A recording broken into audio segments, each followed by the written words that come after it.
The Museum of Science and Industry's Anne Frank The Exhibition is now open. The exhibition features a pioneering experience outside of Amsterdam to really immerse visitors in a full-scale recreation of the annex rooms where Anne Frank, her family, and 4 other refugees spent 2 years hiding to evade Nazi capture. It includes more than 130 original artifacts from the Anne Frank house in Amsterdam and is designed for adults and children ages 10 and older. All tickets include the exhibition audio guide in English and Spanish. Get your tickets today at griffinmsi.org. We're not saying a visit to Bloomington, Indiana will turn you into a forest-bathing, sandal-wearing, dissertation-defending, stray cat rescuing, nonprofit starting, Monroe Lake paddling, guitar strumming, march organizing, vinyl listening, leaf watching, zen finding, coffee roasting, yoga practicing, beer drinking, bread baking, co-op joining, pottery throwing, vintage thrifting, bike everywhereing, art appreciating, farmers market shopping, biz thinking, football fan. But we're not saying it won't. Visit Bloomington. See how it inspires you.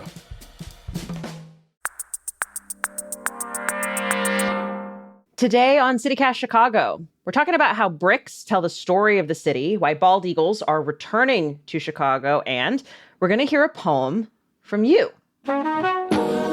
It's Monday, May 11th. I'm Simone Alicea, in for Jacoby Cochran, and this is what Chicago's talking about.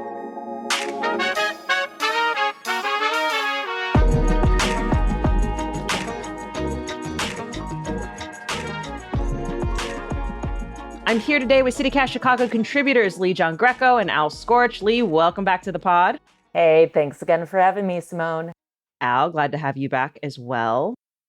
Glad to be here. I am really excited to be talking to you both. I know Jacoby's out today, but I think we're going to have a good time because these are a few of my favorite things to talk about. Let's get right into it. Lee, I want to talk about bricks. You wanted to put us on a new book out now that looks at Chicago's history through bricks. Tell us, who is Will Quam and why are we talking about this? So Will Quam is a former teacher here in Chicago. He's from Milwaukee, and he became fascinated with bricks back in 2018.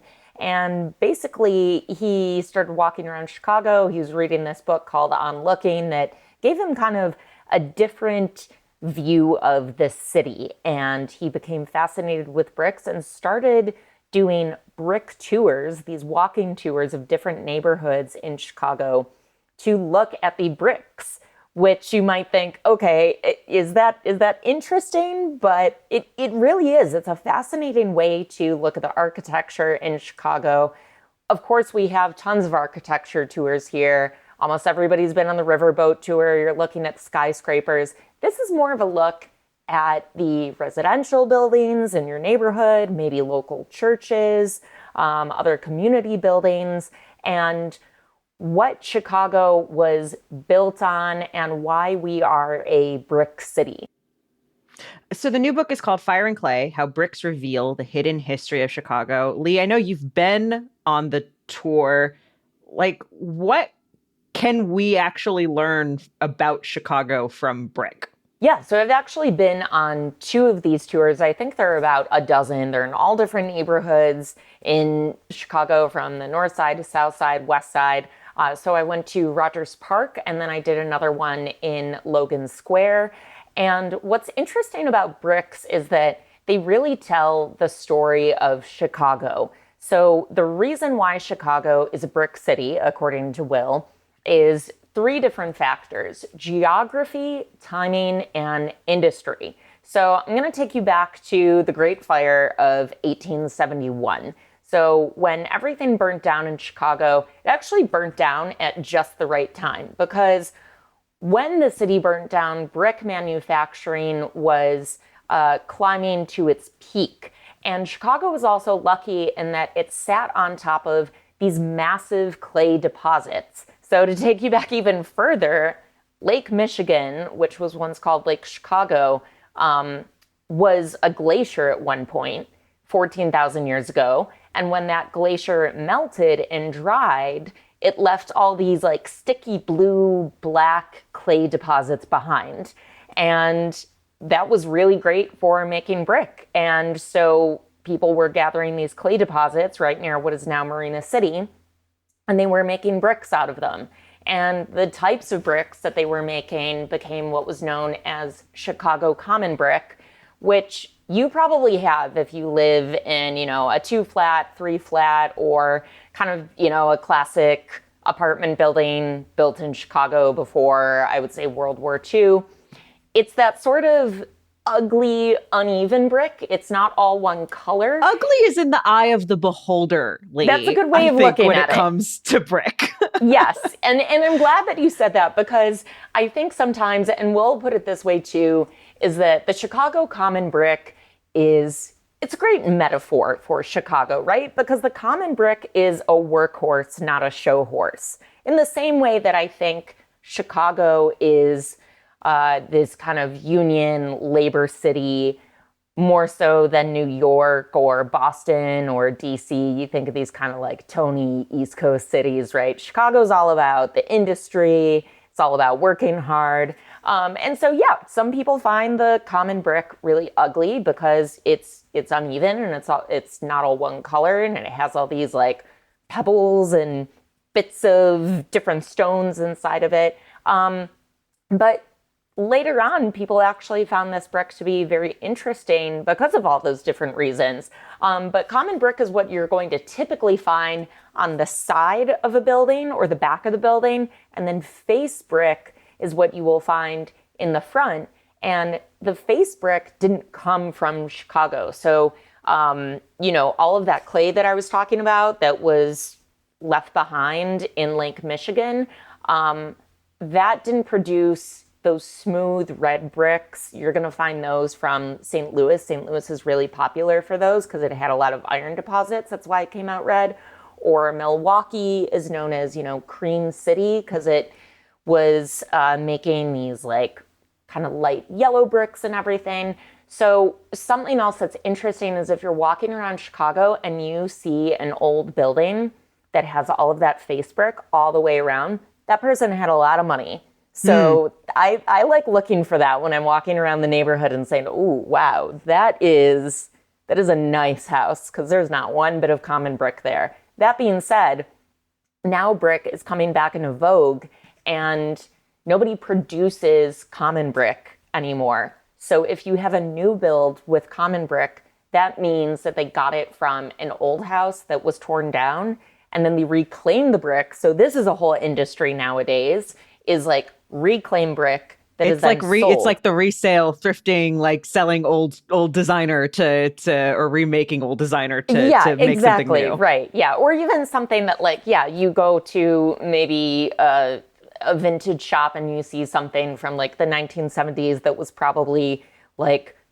crappy or, seen as a working class thing in the 70s. But now all of a sudden, because it's from the 70s and it was well made, it's really nice, or it's seen as in vogue. So at this talk that I went to earlier this week, I think Will said that each of those common bricks sell now for like $1.30. Yeah, that's crazy. Think of how many bricks it takes to build a house. So that's a lot of money. It's wild. It's wild. But yeah, so Chicago used to have this whole brick making industry, tapered off after World War II, and then it really kind of disappeared once the Environmental Protection Agency started coming out with more rules about this industry, because it was, like many other industries in Chicago, very dirty. If you went to places like Blue Island, you almost couldn't breathe. It was, getting in people's eyes. Well, I think it was like polluting the river in Avondale, right? Like Bricktown, It was a very dirty industry. So all of these concerns about air pollution really came to a head. And by 1981, the last Chicago common brick maker closed in suburban Dalton. So that was the last that we saw of this industry locally, at least. But like you said, brick is really having a moment now. And I think going on this tour, it opens people's eyes to the, I guess you could say, common architecture around us. And it was interesting for me because I moved here from DC in 2020, and up until recently, which is another thing we can talk about, is painting brick, which I'm sure, Al, you have lots of thoughts about. DC has a lot of painted brick, and you go to neighborhoods like Columbia Heights or in Northeast, and you would just see these row houses that were in rainbows of color. So when I moved here, I saw just, oh, okay, you have these gray stones, you have these brick 2 and 3 flats, everything's kind of brown or gray. And I thought, oh, Chicago's kind of dull compared to DC. But now I look and I say, oh, that's Cream City brick. Oh, that's Iron Spot brick. Oh, that's common brick. And it gives you a better appreciation for the actual craftsmanship. You know, Al, we did a video with Will a while back, and I think, you know, this concept of brick, people are just more and more interested in it. I know you've done a couple videos on brick on social, and you actually have a personal connection to the brick industry. Yeah, my grandfather was a bricklayer in between summers, and this story goes, he was a bricklayer to pay for the engagement ring for my grandmother in 1949, like a very sweet story. And he would work on the crews of a home building company that his dad, my great grandfather, had on the northwest side of Chicago. So it'd be all these artisans and craftspeople. It was always neat to hear the stories of where all the different artisan guilds were from. You know, it'd be like, oh, you know, like the Italians are the Finnish carpenters, and the Germans and the Belgians are all the bricklayers and the masons, just kind of that neat stuff. But because of that, we were just made aware of buildings at an early age, so passed down through the family. My dad was always just pointing out buildings, and my grandpa too, when he was still alive, and I'd drive around with him.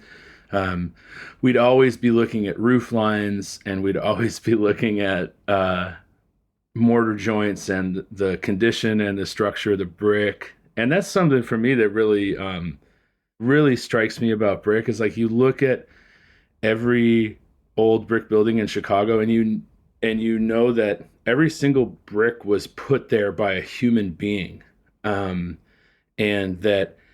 that knowledge of how to build a brick wall is thousands of years old, and that structure is something that is repairable and maintainable for hundreds of thousands of years.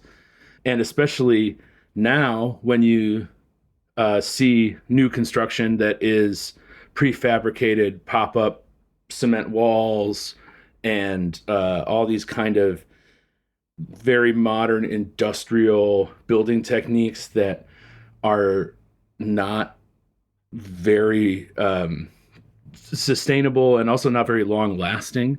And not that fun to look at either. No, they look like crap. They look so bad. You can tell they look bad too from up close. Yeah, to see that stuff, it's kind of like disheartening.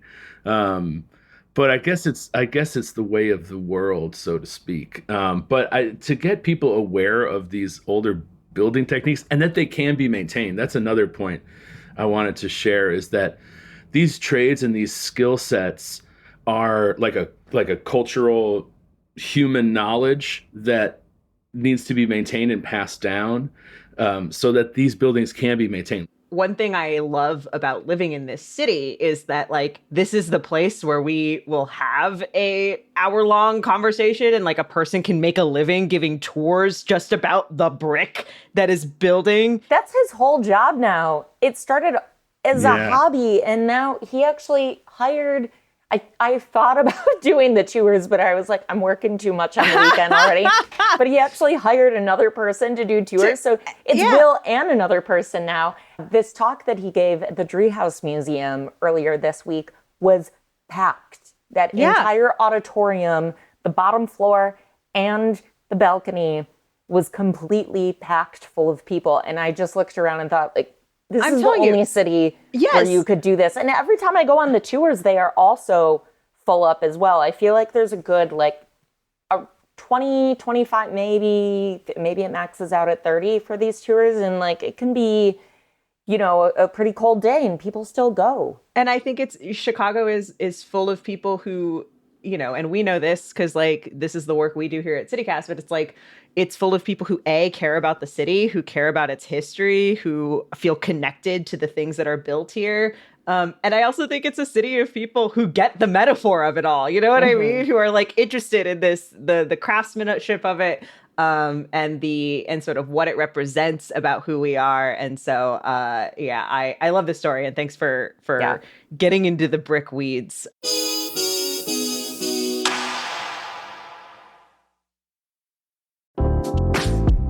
This weekend, the world-famous Randolph Street Market Festival returns to Chicago's West Loop. This is a shopping and entertainment experience like no other. Named a top 10 U.S. flea market by Travel and Leisure, USA Today, and HGTV, has been a destination for antique and art collectors, set decorators, interior designers, and fashionistas from around the world for 20 years and counting. With an on-site parking garage, shop the indoor building and outdoors too. The market is going to be here, rain or shine. They've got over 200 mini boutiques selling art, antiques, vintage fashion, vinyl, and more. Take a break while you're shopping and enjoy live music, food, and 3 market bars. You never know what you're going to find or who you're going to run into at the Randolph Street Market. Get your tickets now at randolphstreetmarket.com. Let's be real, May weather can be unpredictable. One day you got sunny skies, the next is torrential downpour. And hey, you need windows that can manage whatever is thrown your way. And you don't want some high utility bill being the thing that ruins your summer.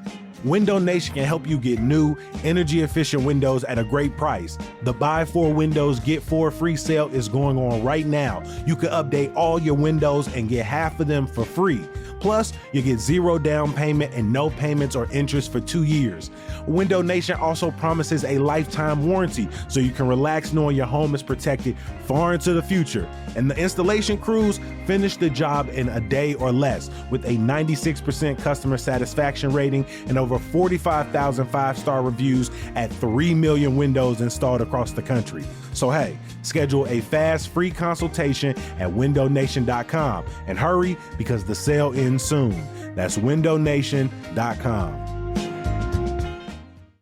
We could talk brick all day, but Al, I want to get to the story that you brought for us. We talked last week a little bit about the new baby eaglets that hatched on the southeast side, but we didn't get into too much detail about the conservation efforts that sort of got us here. What can you tell us about what has been going on in Chicago over the past century since the last time we saw baby eagles was 100 years ago? Yeah, absolutely. So just as the brick industry wound down in the late 70s and early 80s, so did many other industries in Chicago. The steel mills on the southeast side being the most notable, or some of the biggest ones, and then all these other small factories and production facilities along the Chicago River, along the North Branch and the South Branch. South Branch is still very industrial. The North Branch less so. Got a rep Chonkosaurus, the snapping turtle. Or snapping turtle, yes. Yeah.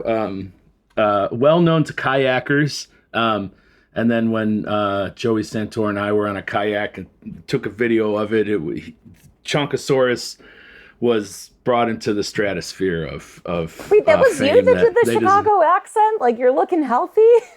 Oh, that was me and Joey. I'm yelling in the background, but yeah, that's us. Yeah, we were in a tandem canoe. Yeah, totally. Yeah, we took that video. Oh my God. Celebrity. Yeah, and then we merchandised it. Here we go. Al showing us his shirt with Chonkosaurus on it for the listening audience. For those just listening at home. Okay, come on down. But so the thing about Chonkosaurus is, a lot of the biologists who kind of took a look at it and kind of there's a lot of conjecture, at the time. A lot of media were talking to folks at the Shedd Aquarium and the Field Museum, and everyone's kind of like, that's a healthy turtle. That's probably some decades old, maybe 40, 50 years. And we did the math, and we're like, oh, the Clean Water Act of, what was it, 74, 76? Well, I think it was maybe 73 because it was Nixon who did the Clean Water Act, one of the only good things he did. EPA is one of the things where you're like, oh, huh. Coincides with, this turtle was born decades ago, right around that Clean Air and Water Act. And so then you combine that with the removal of industry and getting back to the southeast side where the baby eagles are, once it's kind of a double-edged sword where massive industry is so decimating to the natural world, and it just, they filled in Lake Calumet. You look at the time lapse of how Lake Calumet just shrunk and got carved up into shipping docks and all this industrial shipping traffic, so disruptive, so destructive. But then once that recedes and the industry dies down, then there's this kind of peaceful quiet as the land and nature kind of starts to just like kind of rehab itself a little bit. That industry is so nasty down there, all of the just like transporting manganese and stuff, that there have been specific efforts to clean it up. And so we're seeing those efforts now in the last 40, 50 years of rebuilding those ecosystems and those wetlands, like the Lake Michigan to marshy wetlands to prairie to oak savanna that's where we're situated Well, you've talked about the double-edged sword too, because I think when we talk about the southeast side, so often we're talking about the way that industry left and how that, what that effect was on the community, right? People losing their jobs and livelihoods, and right, we've seen sort of the way that has caused disinvestment in those neighborhoods in terms of the people living there. But as you point out, there's sort of this flip side of when you're no longer, transporting these chemicals and just doing all this manufacturing and construction, it allows sort of that natural habitat to come back. And I mean, the story of prairie conservation in Chicago, I think, is one of the most interesting and sort of fascinating success stories in an urban environment that I feel like does not get enough attention. Like the fact that I can kind of walk around and see every year more native plants, coming up and being planted, and the smelling them and learning to recognize them, I think is so impressive. And I think all of that has to do with, the presence of the seeing these eagle babies for the first time in 100 years, and just seeing more bald eagles in general. I don't know if you guys have spotted them at all. I actually, not here in Chicago, but the bald eagle story just nationally, right. Al, to your point about how transformative the EPA was and the Clean Water Act. Back when I was a local reporter in Delaware, this was early 2014. I highly encourage everyone to participate in this. If you are a bird watcher or just lover of nature, the Audubon Society does something called the Christmas bird count. So it's like a point in time count where they have people all over the country who stake out specific regions and they count all the different birds. And so they'll say, oh, okay, we spotted, 6 bald eagles and, 57 robins, and they take account of it and then they send that off. And that's really important data because that's how we understand which populations have recovered, which are going down. And back when I wrote that story, now, over a decade ago, that was showing how much the bald eagle population has recovered. And it's all because of not only the EPA, but specifically Rachel Carson's book, Silent Spring, which also talked about how horrible DDT was.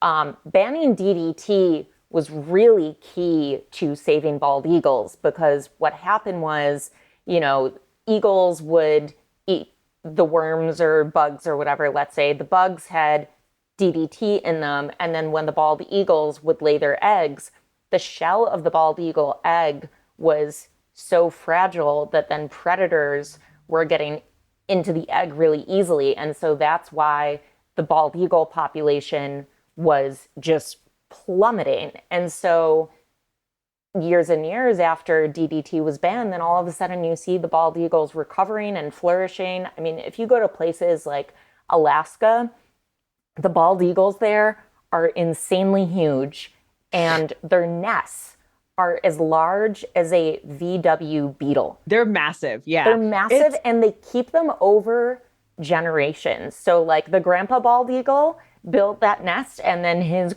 grandson bald like eagle a is brick living in house, it. Lee. Like a brick house, exactly. To take us We're back. doing a callback right now.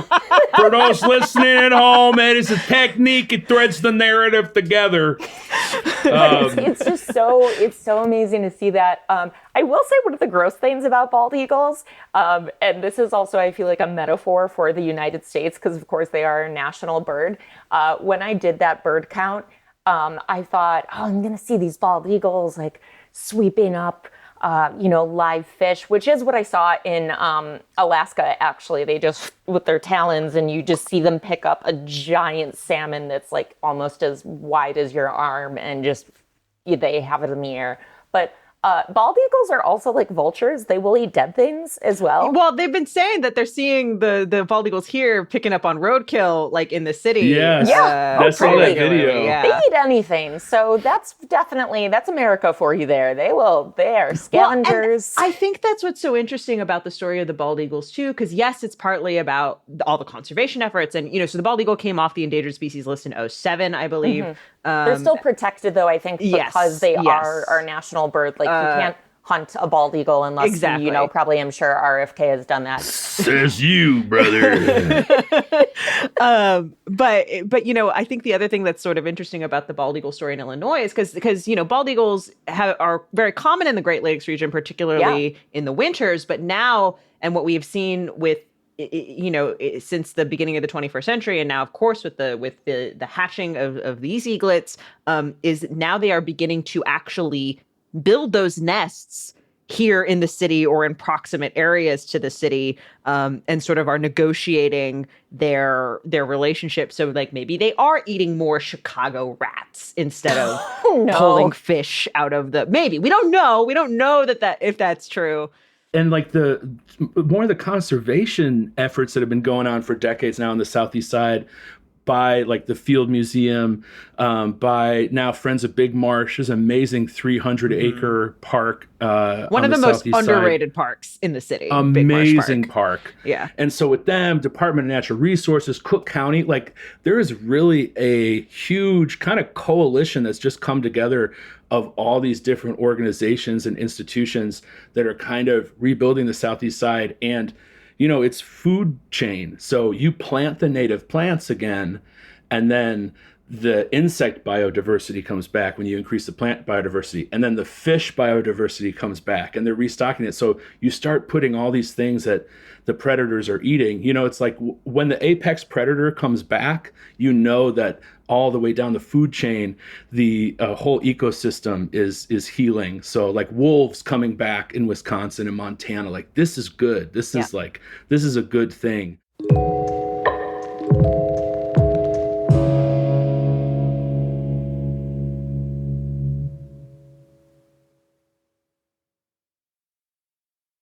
I feel a little bad because both of your guys' stories today have been relatively positive stories, which means that poor Jacoby doesn't get to experience an all good news episode the way I do.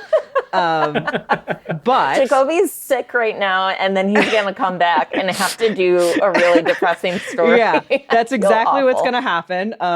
Because we've now hit the part of our show where we're gonna hear from listeners. First up, at the end of April, we did a special members only segment in honor of National Poetry Month, where each person on the team read an original poem. We did like a mini poetry slam.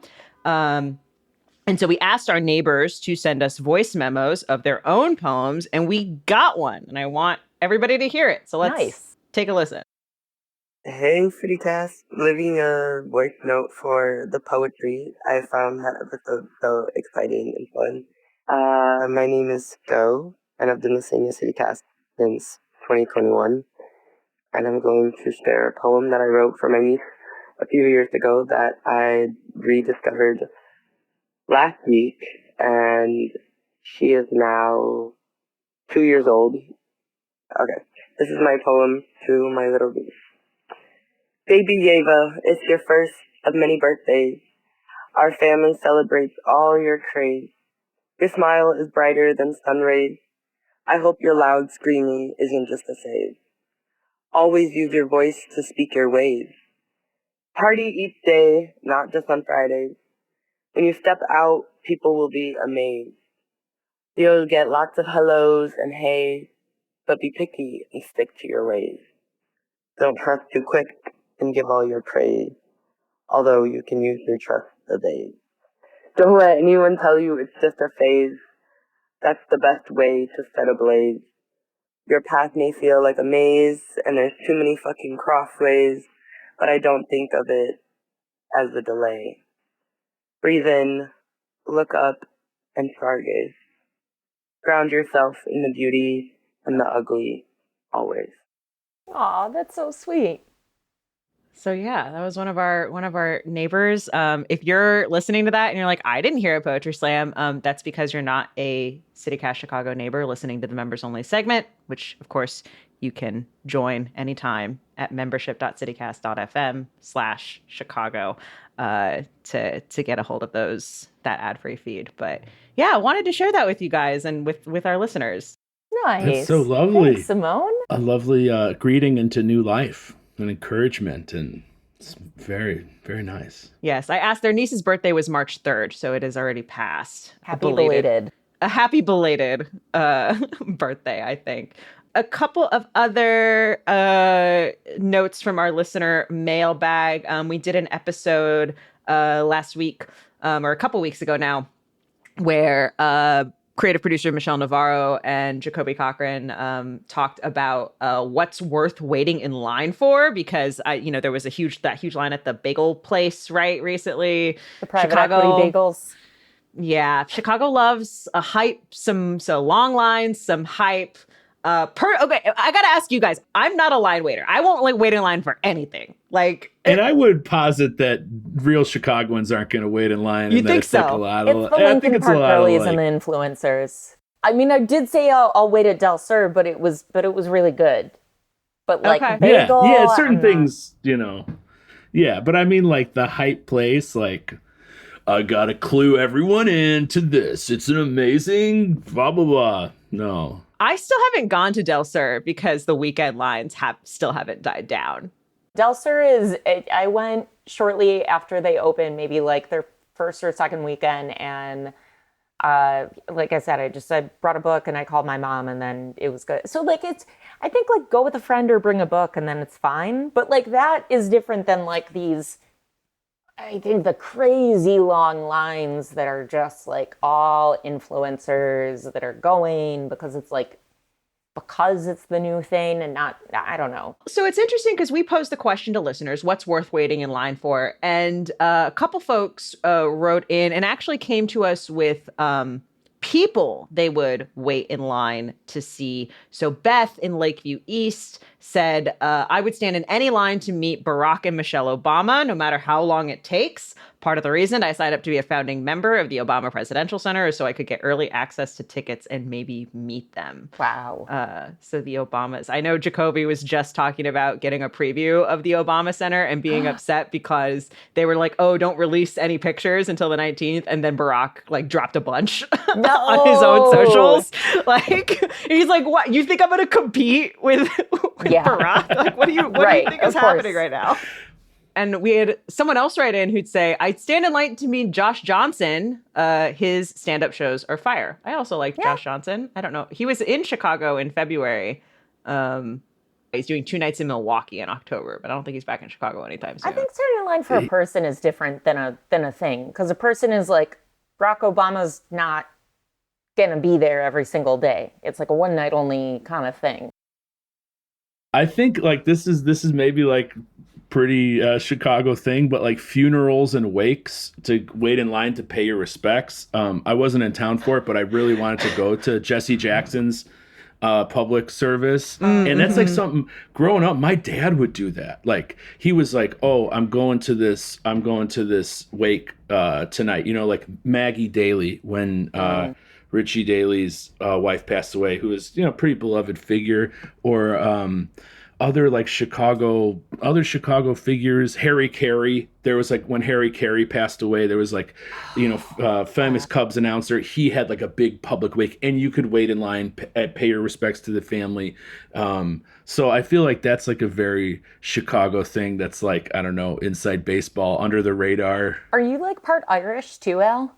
by any chance? Yeah. Is your dad Irish? I feel like this is an Irish thing. Wakes and funerals. No, because, okay, Simone, it's you know real. our friend I know. Evie, Yes. right? Yes. So a friend of ours who's like straight up from Ireland talks all the time about like whenever she goes home to visit, there's like always a funeral or a wake that she has to go to. And she talks about how like that is the place to meet someone that you marry. Yeah, you don't meet him at a wedding. No, you meet don't. him at It'll a be like, funeral. oh, so-and-so's going to be at the wake. This question took a turn that I was not expecting. I'm just saying, I would go, listen, the apps are really tough right now. You know, it's now I'm in my mid 30s, so it's a dwindling pool. If somebody told me that there's going to be somebody at a wake, I'd wait in that line. I met my soulmate at Maggie Daly's wake. May she rest in peace. I think it might have been an intervention from beyond a grave. You know, if you ask me. Wouldn't that be a nice story if you met at like There is Maggie someone Daly who has that just- story. There's someone listening right now who was at Maggie Daly's wake, who met a loved one, their soulmate, whatever. If that's you, let us know, 773-780-0246. Or if you've met anyone you love waiting in line for something, please tell me about it. Like I said, let us know. Here's that number again, 773-780-0246. I want to thank our contributors for joining us today. Al Scorch, thanks for hanging out. Yeah, thank you. And Lee John Greco, thank you. Thanks. Invite me to your wakes and funerals.